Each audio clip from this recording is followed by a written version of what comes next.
Hello, it's the Milk Meg. I'm here in my pajamas. My hair's a mess, but I have to do a video update of night weaning Minnie the Milk. So here I am in all my morning glory.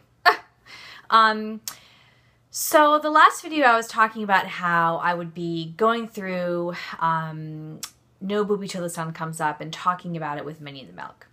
And I've done that a little bit this past week, but the biggest change that we've made is the bed situation. So yes, I am at this point still feeding him at night, but we've changed how our sleeping situation is. So we do bed share, so he is in the bed with us, but what I've done now is we got a toddler bed and my husband raised it up on these little kind of platforms, so it's actually completely in line with our bed.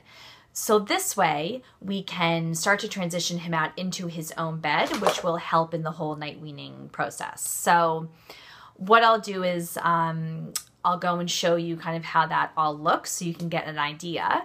And the biggest thing to remember is that every child is different. So for some moms, they'll find that getting them out into their own bed during this weaning process actually makes it easier because they're in their separate space and that transition happens easier.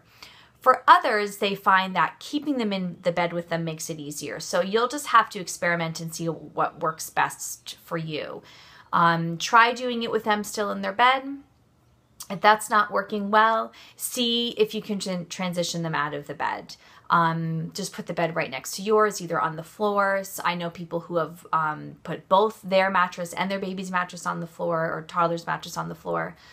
So just see what works best for you and your room as well and how much space you have.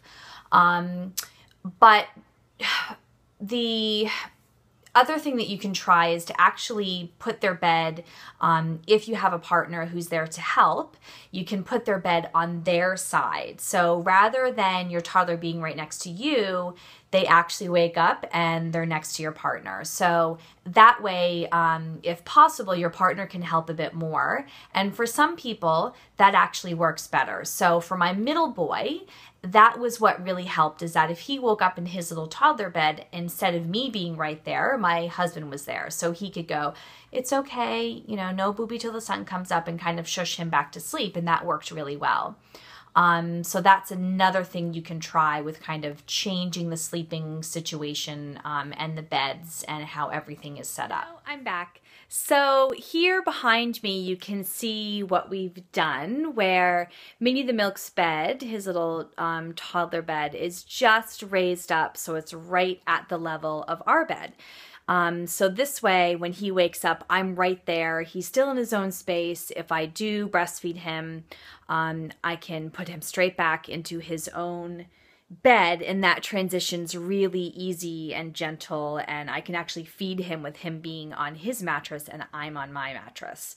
Because it's usually through the transition that's the hardest, of once they've fallen asleep at the breast, actually getting them detached and into their own space. So if they're at the same level, that can be a lot easier.